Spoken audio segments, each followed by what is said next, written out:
आदाब, खबरनामे में आपका खैर मकदम है। मैं हूं सबिया खान। सबसे पहले अहम खबरों की सुर्खियां। सदर जमहूरिया के खिताब पर शुक्रिया की तहरीक पर पार्लियामेंट में बहस जारी। वजीर आजम नरेंद्र मोदी आज लोकसभा में देंगे बहस का जवाब।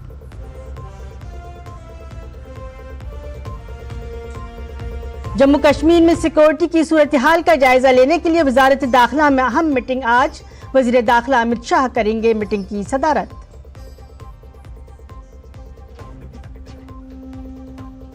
दिल्ली असेंबली इंतखाबात के लिए इलेक्शन कमीशन की तैयारियां आखिरी मरहले में। कुल 70 सीटों पर डाले जाएंगे वोट।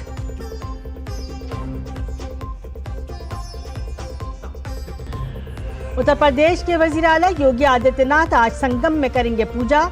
भूटान के बादशाह आज पहुंचेंगे कुंभ। 37 करोड़ से ज्यादा अकीदतमंदों ने किया स्नान।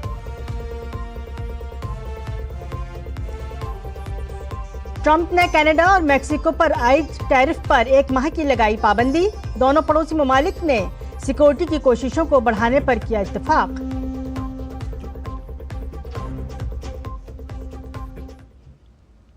खबरें तफसील से। बजट इजलास के चौथे दिन लोकसभा में सदर जमहूरिया के खिताब के बाद शुक्रिया की तहरीक पर शुरू हुई बहस को आज आगे बढ़ाया जाएगा। मुख्तलिफ जमातों के अरकान पार्लियामेंट बहस में हिस्सा लेंगे। वहीं आज शाम 5 बजे वजीर आजम सदर जमहूरिया के खिताब पर शुक्रिया की तहरीक पर अपना बयान देंगे। इसके अलावा मुख्तलिफ स्टैंडिंग कमेटियों से मुतालिक रिपोर्ट्स लोकसभा में पेश की जाएंगी। अगर राज्यसभा की कार्रवाई की बात करें तो सदर जमहूरिया के खिताब पर शुक्रिया की तहरीक पर शुरू होने वाली बहस को ऐवान बाला में भी आगे बढ़ाया जाएगा। राज्यसभा के मुख्तलिफ अरकान इस बहस में हिस्सा लेंगे। इसके अलावा मुख्तलिफ स्टैंडिंग कमेटियों से मुतालिक रिपोर्टें राज्यसभा में पेश की जाएंगी। दोनों ऐवानों में वक्फे सवालात के दौरान अरकान पार्लियामेंट मुख्तलिफ वजारतों से अहम सवालात पूछेंगे।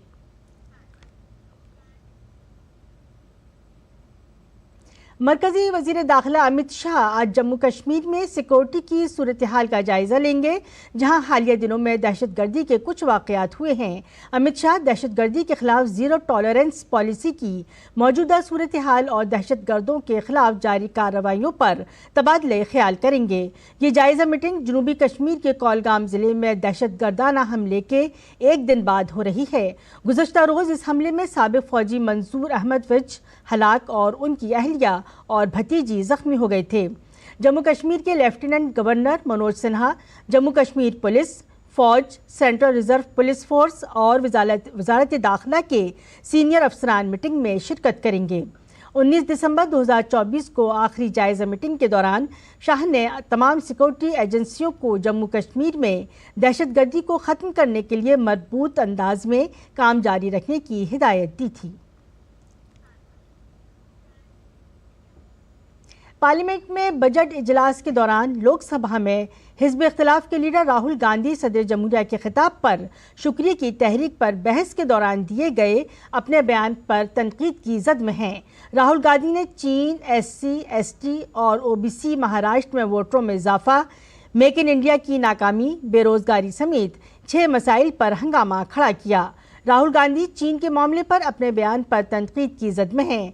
पार्लिमानी उमूर के वजीर किरण रिजिजू ने कल लोकसभा में सदर के खिताब के बाद शुक्रिया की तहरीक पर बहस के दौरान इल्ज़ाम लगाया कि लोकसभा में अपोजिशन लीडर राहुल गांधी ने चीन के तर्जुमान से ज़्यादा पड़ोसी मुल्क की तारीफ की। सदर जमहूरिया के खिताब पर बहस में हिस्सा लेते हुए उन्होंने ये भी कहा कि हिज़्ब इख्तिलाफ के लीडर ऐवान के अंदर अपनी बात को साबित करें, वरना ऐवान को उनके खिलाफ कार्रवाई करनी चाहिए। लीडर ऑफ अपोजिशन बहुत रेस्पॉन्सिबिलिटी वाला पोस्ट है, इसलिए जो भी तर्क रखे, भविष्य में भी कोई भी नेता प्रतिपक्ष होगा तो बात को गंभीरता से रखने का प्रक्रिया जो है हमेशा चलते रहना चाहिए। नहीं तो इसको श्रीमान राहुल गांधी को आज हम छूट देंगे तो कल को आकर के कोई भी नेता प्रतिपक्ष कुछ भी बात बोलेंगे और निकल जाएंगे। ऐसा तो बिल्कुल नहीं होना चाहिए। इसलिए जो बात रखे 6 पॉइंट्स को वो ऑथेंटिकेट जरूर करना चाहिए, अन्यथा जो उचित कार्रवाई है चेयर की ओर से करना चाहिए। किरण रिजिजू ने दावा किया कि भारत की पार्लियामेंट के अंदर उन्हें जिस तरह से चीन की तारीफ की, ऐसा मैंने कभी नहीं सुना था। चीन का प्रवक्ता से भी ज्यादा चीन का तारीफ आज नेता प्रतिपक्ष ने इस सदन में किया। और दूसरी बात, नेता प्रतिपक्ष उसी पार्टी से आता है, इसलिए मैं कह रहा हूं 1959 में और 1962 में जितना जमीन हमारा देश का जमीन, चाहे वो लद्दाख हो चाहे अरुणाचल प्रदेश में हो, कहीं भी हो, 1959 और 1962 में जितना जमीन चीन ने कब्जा किया है उसके लिए श्रीमान राहुल गांधी माफी मांगना चाहिए। बीजेपी रुकन पार्लियामेंट निशिकांत दुबे ने बहस के दौरान कहा कि कांग्रेस को बताना चाहिए कि उन्होंने आचार्य कृपलानी के साथ क्या किया। कृपलानी ने नेहरू के पंचशील उसूल की मुखालिफत की कि आप तिब्बत को चीन के साथ जाने पर मजबूर कर रहे हैं। आचार्य कृपलानी, सभी को जानने वाला सवाल है। आचार्य कृपलानी कांग्रेस के बड़े नेता थे। उनकी वाइफ सुचेता कृपलानी जो है उत्तर प्रदेश की मुख्यमंत्री भी बनी। कांग्रेस पार्टी से आचार्य कृपलानी ने इस्तीफा क्यों दिया? यह देश को जानने वाला सवाल है। जब पंचशील के समझौते पर, हिंदी चीनी भाई भाई के नाम पर, जब नेहरू ने पंचशील एग्रीमेंट साइन करने का विचार किया तो आचार्य कृपलानी ने कांग्रेस में उनका विरोध किया। उन्होंने कहा आप देश को बेच रहे हो, आप तिब्बत को उसके साथ जाने के लिए मजबूर कर रहे हो, आप हमारे ऊपर एक दुश्मन को पैदा कर रहे हो और यह चलने वाला नहीं है और एक दिन चाइना हमारे ऊपर अटैक करेगा। इस गांधी परिवार ने नेहरू जी के नेतृत्व में आचार्य कृपलानी को ही कांग्रेस से बाहर कर दिया। इसके अलावा कांग्रेस की राज्यसभा रुकन सोनिया गांधी और आज़ाद लोकसभा रुकन पार्लियामेंट पप्पू यादव के खिलाफ ऐवान में इस्तेकाक की खिलाफ वर्जी की तहरीक लाई जा सकती है। इस पर हुक्मरान जमात और अपोजिशन के दरमियान हंगामा आराई के इम्कानात हैं। दरअसल बीजेपी के अरकान पार्लियामेंट ने कल सोनिया गांधी और पप्पू यादव के खिलाफ इस्तेकाक की खिलाफ वर्जी का नोटिस दिया था। इन दोनों ने बजट इजलास के पहले दिन सदर जमहूरिया द्रौपदी मुर्मू के खिताब पर तबसरा किया था। बीजेपी ने इसे तौहीन आमेज करार दिया।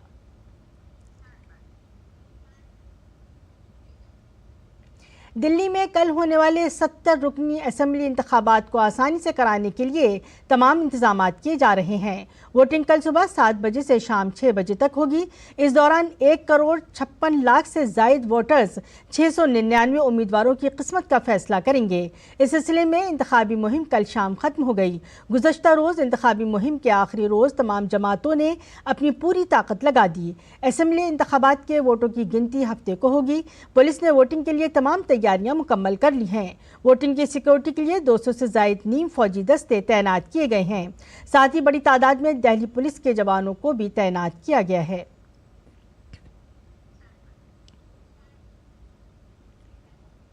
दिल्ली असेंबली इंतखाबात के लिए वोटिंग 5 फरवरी को होनी है।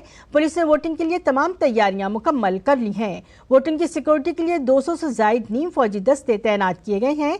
साथ ही बड़ी तादाद में दिल्ली पुलिस के जवानों को भी तैनात किया गया है। दिल्ली पुलिस के स्पेशल कमिश्नर रविंदर यादव ने डीडी न्यूज़ के नुमाइंदे मुकेश शुक्ला से असेंबली इंतखाबात के सिलसिले में बात की।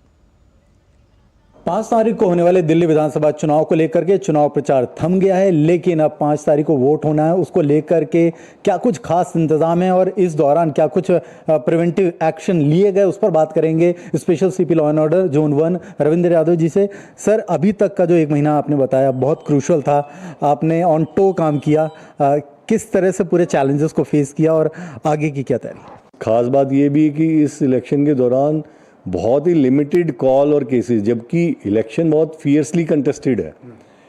दोनों तीनों जो मेन पार्टीज़ हैं काफ़ी जोर शोर से उन्होंने कैंपेनिंग की है, लेकिन हमारा इतना ज़्यादा इंतज़ाम था। साथ में हमें 220 कंपनी पैरामिलिट्री फोर्स की लगी हुई थी जो एरिया डोमिनेशन चेकिंग में हमारा साथ दे रही थी। तो वो सारी चीज़ें होने से सब जगह इस तरह का माहौल था कि जो कुछ करना है शांतिपूर्वक करना है। पोलिंग स्टेशंस पे हमारा पूरा डिप्लॉयमेंट रहेगा, काउंटिंग स्टेशन पे पूरा डिप्लॉयमेंट है। ट्रैफिक को भी वहाँ से हम रेगुलेट कर रहे हैं, काउंटिंग सेंटर से ईवीएम जाने हैं आने हैं, तो सब प्रकार से हमारा डिप्लॉयमेंट भी है, ब्रीफिंग्स भी हो चुकी हैं और हम पूरी तरह से तैयार हैं। रविंदर जी, एक चीज़ और देखने को मिली इस दौरान, जो सीजर हुआ है वो काफ़ी मात्रा में किया, रिकॉर्ड सीजर हुआ है, चाहे कैश का हो दूसरी चीज़ों का हो, क्या कुछ फिगर निकल कर क्या? हाँ, चंद फिगर मैं आपको बताना चाहूँगा। जैसे कि पिछले इलेक्शन में जो 6 महीने पहले ही हुआ था, उसमें करीब 30,000 लीटर शराब थी। इस बार 1 लाख लीटर से ज़्यादा शराब की जब्ती है। इसी प्रकार 3 करोड़ करीब कैश था पिछले इलेक्शन में जो जब्त, इस बार करीब 11 करोड़ कैश जब्त है। तो आप अंदाज़ा लगा सकते हैं कि कितनी सख्ती से हमने चेकिंग की है और ये सीजर किए हैं। स्वीप कार्यक्रम के तहत आपने इलेक्शन कमीशन के साथ हेड किया, तमाम वोटर्स को आपने बाहर आने को बोला, ये पूरी पहल भी इस बार काफ़ी लाइमलाइट रही। उसी समय ये एक पहल की थी इलेक्शन कमीशन ने कि ये चुनाव बहुत ही बेहतरीन चुनाव होना चाहिए, जिसमें वोटर को अच्छा लगे, एक एक्सपीरियंस होना चाहिए कि जब वो जाए तो उसको किसी प्रकार की बाधा ना हो, कोई असुविधा ना हो। तो फिर हमारे डीएम्स डीसीपीज ने मिल के इस तरह की सुविधाएं वहाँ उपलब्ध कराई हैं कि वोटर को एक एक्सपीरियंस हो कि वो खुशी खुशी जाए, कि एक लोकतंत्र का जो उत्सव है या पर्व है उसको मना के आए और अपना कंट्रीब्यूशन उसमें करें। बहुत बहुत शुक्रिया हमसे बात करने के लिए। कैमरा योगेश के साथ मैं मुकेश शुक्ला, डीडी न्यूज़ दिल्ली। प्रयागराज में महाकुंभ का आज 23वां दिन है। कल वसंत पंचमी पर अमृत स्नान के मौके पर 2,57,00,000 अकीदतमंदों ने संगम में डुबकी लगाई। महाकुंभ के दौरान अब तक कुल 37,54,00,000 अकीदतमंद स्नान कर चुके हैं। आज उत्तर प्रदेश के वज़ीर आला योगी आदित्यनाथ संगम नौज, अक्षयवट और हनुमान मंदिर का दर्शन और पूजा करेंगे, जिसके बाद वो digital Mahakumbh experience centre sector 3 का दौरा करेंगे। वज़ीर आला योगी आदित्यनाथ महाकुंभ में स्नान के लिए जमा होने वाली भीड़ और इंतजामात पर गहरी नज़र रखे हुए हैं। कल अमृत स्नान के मौके पर सुबह से ही नज़र रखे हुए थे। भूटान के शाह जगमे खिसर नामग्याल वांगचुक आज कुंभ जाएंगे। कल वज़ीर आज़म योगी आदित्यनाथ ने लखनऊ में भूटान के शाह से मुलाकात की। वज़ीर आज़म मोदी कल महाकुंभ पहुंच सकते हैं।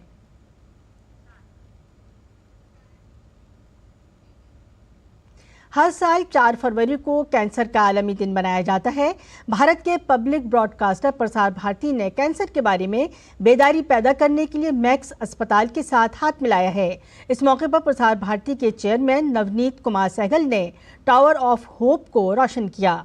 डीडी न्यूज़ के नुमाइंदे विशाल बैरिस्टो ने प्रसार भारती के चेयरमैन नवनीत कुमार सहगल से बात की। जब अंधेरा बहुत बढ़ जाता है तो आशा का प्रकाश सबको रास्ता दिखाता है। जी हाँ, हम बात कर रहे हैं टावर ऑफ होप की। आप देख सकते हैं मेरे पीछे 235 मीटर ऊंचा ये प्रसार भारती का टावर है। पीतमपुरा में मेरे साथ है प्रसार भारती के चेयरमैन श्री नवनीत सहगल जी। सहगल साहब, पूरी दुनिया 4 तारीख को वर्ल्ड कैंसर डे मनाती है। हम यहाँ खड़े हैं टावर ऑफ होप के पास।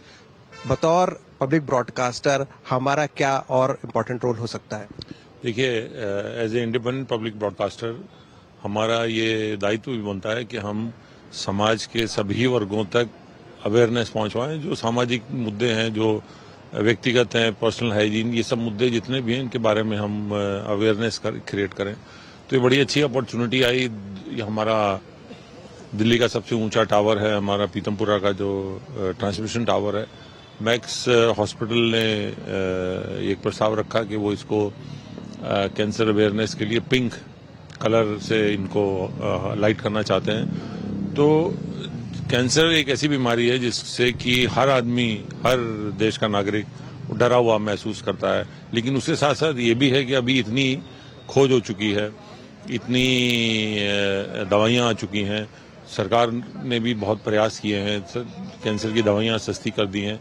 इन सबों में सबसे आवश्यक जो है वो हर आदमी तक ये पहुँचे कि कैंसर अपने शरीर के प्रति आदमी अवेयर रहे, जागरूक रहे। और ये इससे अच्छा संदेश नहीं हो सकता। ये टावर लगभग 10 किलोमीटर तक ये इसकी रोशनी जाती रहेगी और जो भी देखेगा वो इसको पहचानेगा कि हाँ, ये कैंसर के प्रति हमको जागरूक करता है। आपने अवेयरनेस की बात करी। 250 तरह के डिफरेंट कैंसर है जो लोगों को पता नहीं है। हाँ, प्रसार भारती का मीडियम है, ओटीटी है, रेडियो है, टेलीविजन है, तो और क्या नया किया जा सकता है? जैसे भी बात हुई रेडियो डॉक्टर की। जी, नहीं, हमारा आकाशवाणी से रेडियो डॉक्टर का कार्यक्रम चलता है। तो हम लोगों ने ये तय किया है कि हफ्ते में एक दिन कैंसर के ही डॉक्टर से सलाह लोगों को दिलाई जाएगी। ताकि लोगों को ये जानकारी हो कि इस बीमारी को कैसे इससे बचा जा सकता है और कैसे अर्ली स्टेजेस में इसको डिटेक्ट करके इसका इलाज कराया जा सकता है। और बहुत सारे मैंने देखा है कि लोग विदेशों में भी इलाज के लिए जाते हैं, जबकि देश में अब इस बीमारी का काफ़ी एडवांस इलाज उपलब्ध है। तो ये जानकारियां हमको हर आदमी तक पहुंचानी है। हम हमारा दूरदर्शन का कार्यक्रम है, जो रेडियो के कार्यक्रम है, उसमें हम कोशिश करेंगे कि अधिक से अधिक जागरूकता के ये कार्यक्रमों को लिया जाए। तो आपने सुना चेयरमैन प्रसार भारती से कि दूरदर्शन अपना काम कर रहा है, प्रसार भारती अवेयरनेस फैलाने का काम कर रहा है और मेरी और आपकी जिम्मेदारी है कि हम बीमारी से डरे नहीं, उसके बारे में सजग रहें। कैमरामैन आरके के साथ मैं विशाल बरिस्टो, डीडी न्यूज दिल्ली।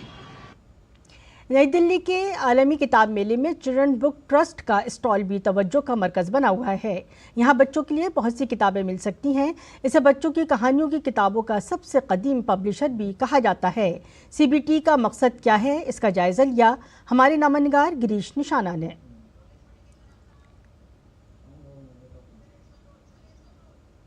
नई दिल्ली विश्व पुस्तक मेले में बच्चों के लिए बहुत सी पुस्तकें आई हुई हैं। क्या क्या खास पुस्तकें हैं, इस पे ज़्यादा बात करने के लिए हमारे साथ मौजूद हैं राणा सिद्दीकी जी। मैडम, क्या क्या खास लेके आए हैं सर? कुछ सालों से बच्चे मोबाइल पे इतने ज़्यादा आ गए हैं, एक्सेसिव यूज़ ऑफ मोबाइल हो गया है, इंस्टा जनरेशन हो गई है, इनको एक सेकंड भी इनकी नज़र नहीं टिकती है किसी जगह पर।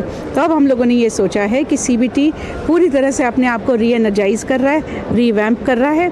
उसके लिए हम लोग जो है पूरी इंडिया में CBT का book cafe plus entertainment zone बना रहे हैं। CBT के अंदर 1100 टाइटल्स हैं और हम बहुत सारी लैंग्वेजेस में पब्लिश करते हैं, हिंदी, इंग्लिश, बंगाली, तमिल, तेलुगु, मराठी में भी हैं, लेकिन अभी हम उसको रीप्रिंट करेंगे नए।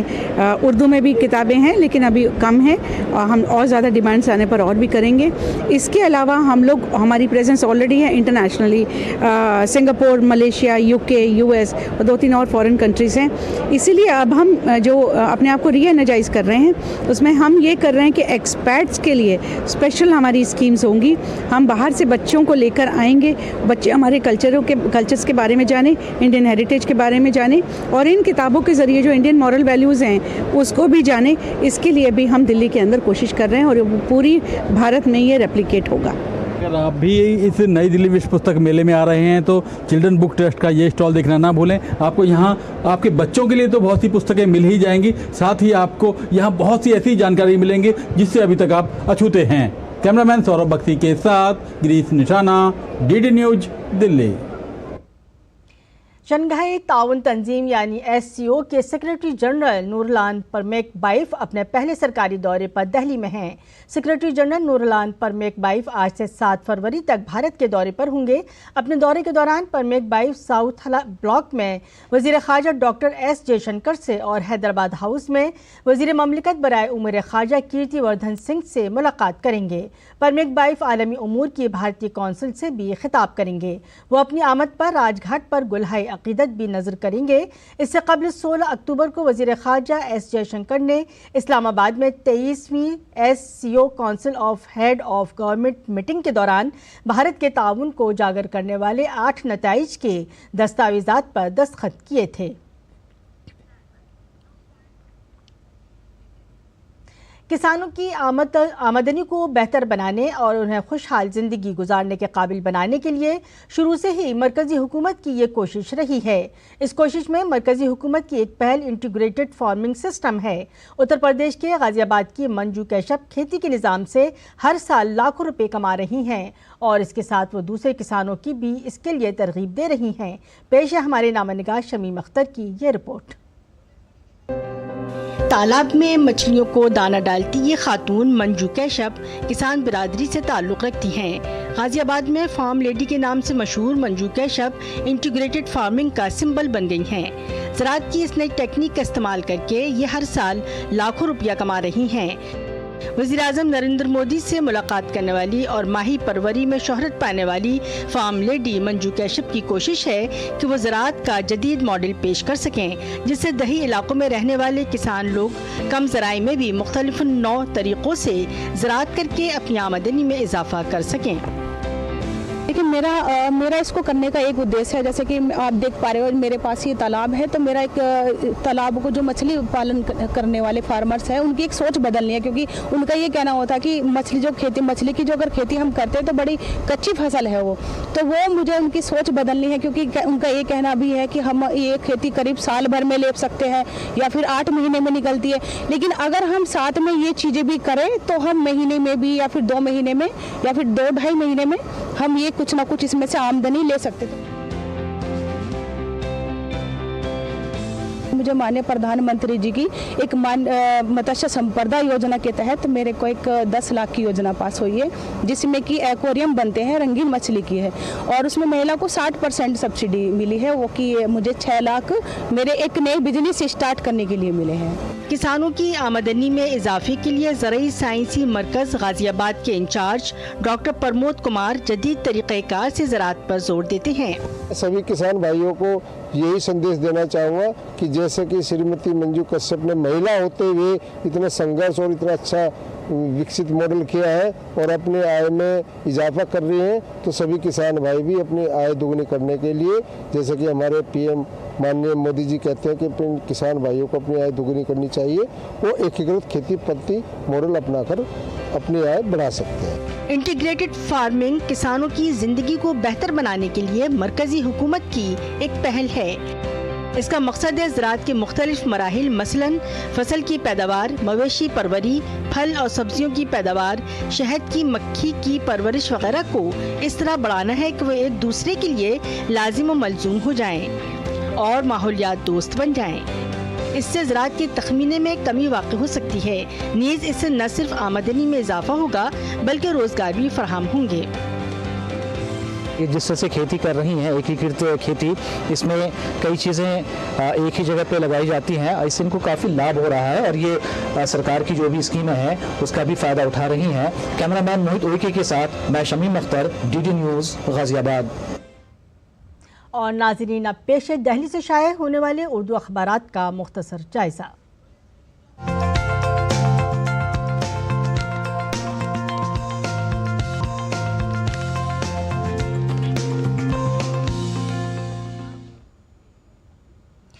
जायज़ा लेते हैं हमारा समाज का, जिसने इलेक्शन से मुताल्लिक़ अहम खबर की सुर्खी इस तरह लगाई है।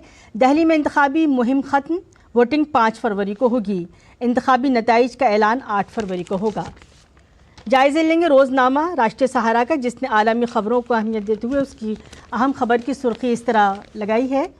आलमी रहनुमा ट्रंप का फैसला वापस लेने के लिए अमेरिका पर दबाव डालें, ये बात कही WHO ने। अमेरिका आलमी इदारे सेहत में सबसे बड़ा ताउन करने वाला मुल्क, 2024 में बजट में इसका हिस्सा 18% था। वहीं दूसरी अहम खबर की सुर्खी मज़कूरा अखबार ने इस तरह लगाई है, जंगबंदी के 2 हफ्ते बाद गजा में इमदादी कार्रवाइयाँ उरूज पर। और जायज़ा लेंगे रोज़नामा इनकलाब का, जिसने अपने खेल के सफ़े पर अहम खबर की सुर्खी इस तरह लगाई है। 15 साला जोनाथन ने सरबजूद को पीछे छोड़कर तलाई तमगा जीता। तो नाजरीन, ये था उर्दू अखबारात का मुख्तसर जायज़ा। बढ़ते हैं अगली खबर की तरफ। अमेरिकी सदर डोनाल्ड ट्रंप ने मैक्सिको और कनाडा पर महसूलात आयद करने का फैसला 1 माह के लिए मुलतवी कर दिया है। ट्रंप ने दोनों ममालिक पर महसूलात आयद करने का अपना मंसूबा 30 दिन के लिए मुलतवी कर दिया है। ट्रंप का ये फैसला मैक्सिको और कनाडा की जानिब से सरहदी खदशात पर ज़्यादा ताउन के वादे और सरहदी हिफाजत की कोशिशों को बढ़ाने पर इत्तफाक के बाद सामने आया है।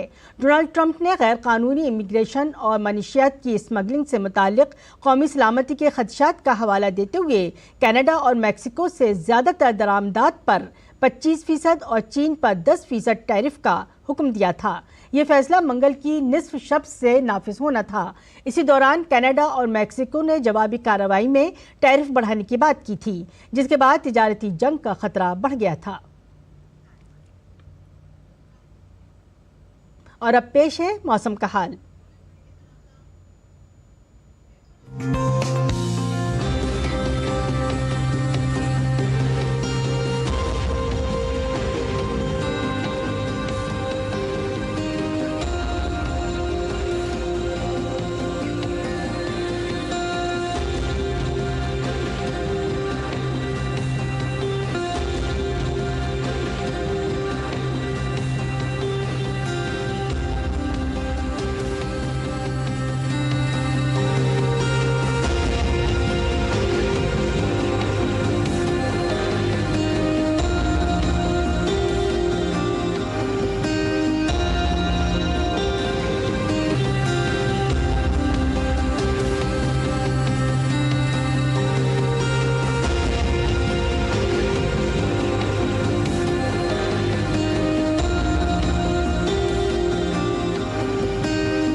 नाज़रीन, खबरनामा अपने अख्ताम को पहुंचा। इजाज़त दीजिए। आदाब।